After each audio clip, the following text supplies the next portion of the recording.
If your baby keeps waking up through the night or they just won't sleep the whole night through, then this video is for you because it's likely that your baby is going through a sleep regression.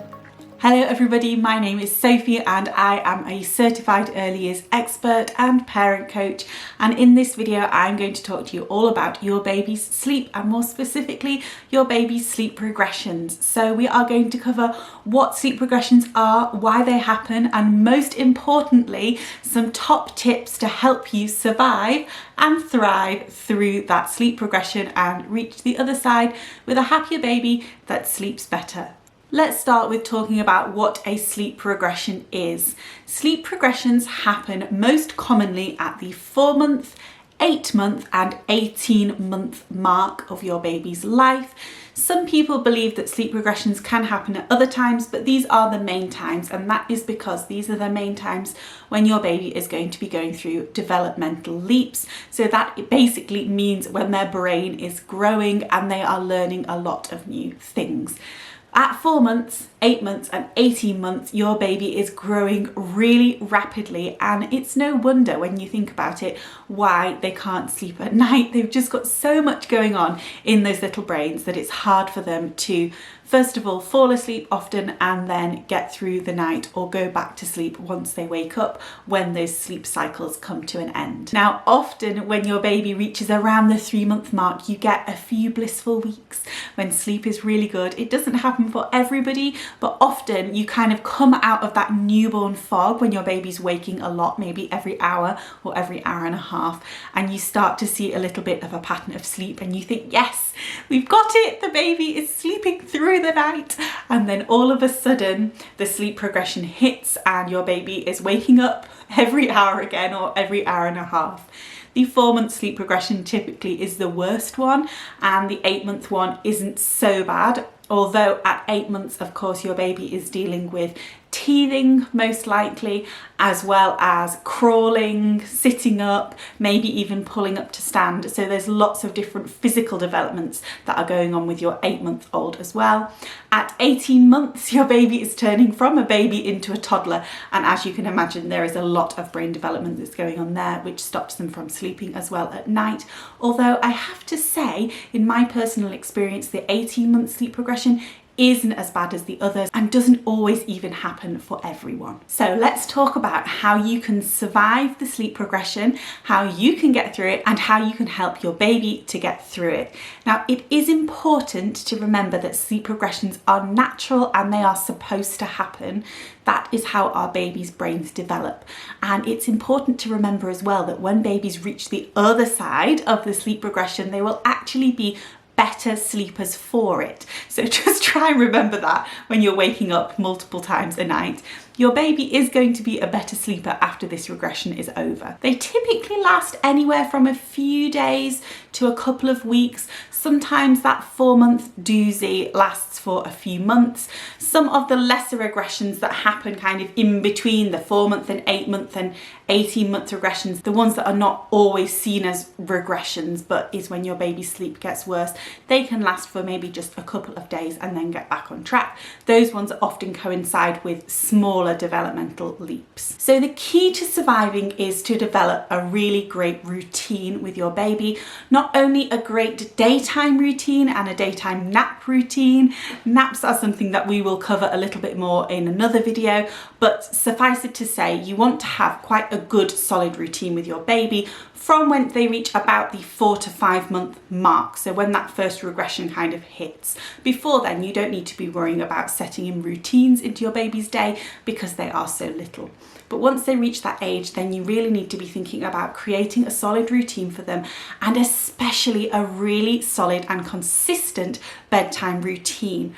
Now, when I say a solid routine, what I mean is something that the baby can come to expect that happens the same every single day. Now, this can depend on your family, and there is no perfect formula for a bedtime routine because it's whatever you want to create with your baby. The most important thing is that you keep it consistent. So to give you some examples of what your bedtime routine could look like, you could have tea at 5, baby massage at 5:30, followed by warm milk at 5:45, a story at 6 p.m. and bed by 6:15. Or you could have your tea at 5:30, a bath at 6:30, a quick play with some calming toys at 6:15, followed by milk at 6:30 and bed at 7:15.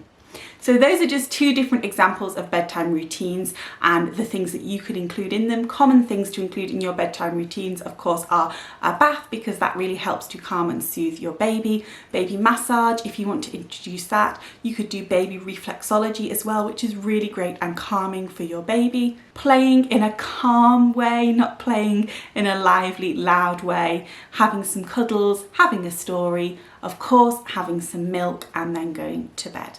Now, I personally don't think that there is anything wrong with feeding your baby to sleep, and I do not believe that feeding your baby to sleep will make the sleep progression worse. So if you are feeding your baby to sleep, or your baby falls asleep when they're feeding, just remember that that is totally natural and normal.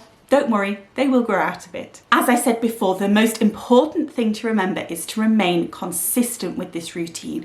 So make sure that you do it every day in the same order, because then your baby comes to expect it. And then they know at the end of this routine is bedtime. So they come to expect bedtime, to know bedtime is going to happen, and that will help them to fall asleep more easily.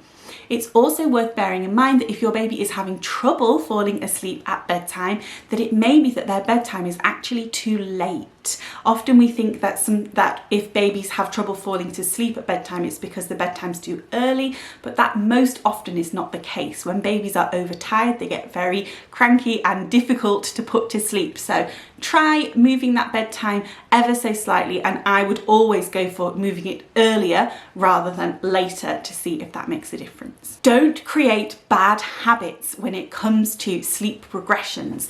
So the most important thing is to do what you always do. So if you already co-sleep with your baby, then it is okay to carry on the co-sleeping, but don't start co-sleeping during the sleep regression unless you want to carry it on afterwards, because it's likely that whatever you start during that sleep regression, because it's at such a pivotal point in your baby's development, they will want to continue that pattern after the regression happens. So if you introduce something like rocking to sleep every night, holding their hand while they fall asleep, stroking their hair until they're asleep, or bed sharing with them, then just bear in mind that you are probably going to be made to continue these things after the regression has happened. The best thing to do is to remain solid and steadfast, and remember that the sleep progression doesn't last forever. You are going to get through it. Eyes on the prize. There is an end goal, and your baby will be a better sleeper afterwards, because of course when your baby's sleep does regress, it's because their brain is developing, and because their brain is developing, they will become better, more able, more self-sufficient sleepers afterwards. If you are at the 8-month sleep progression mark, really keep your eyes on the prize, because quite often after this time is when babies start to sleep through the night. Just know that this is going to end soon. It's so hard to not have any sleep. It's so hard to keep getting woken up in the middle of the night, but you are doing an amazing job. If your baby keeps waking up at night, give them the love that they need, but then put them back down. No eye contact, no talking. Keep the room nice and dark and quiet. White noise is always a winner in my book. You will get through it. And if you are just on the cusp of moving your baby into their own room, make sure that you stay tuned, because my next video is going to be all about how to smoothly transition your baby from sleeping in your room to sleeping in their own room. I do have lots of other videos on sleep as well. I am putting some up on the screen here for you now. So if you want to go and watch more videos about sleep and sleep solutions, then click here. Thank you very much for watching, everybody. Do not forget to subscribe and like this video if you did. It was lovely to have you, and I will speak to you all soon. Bye.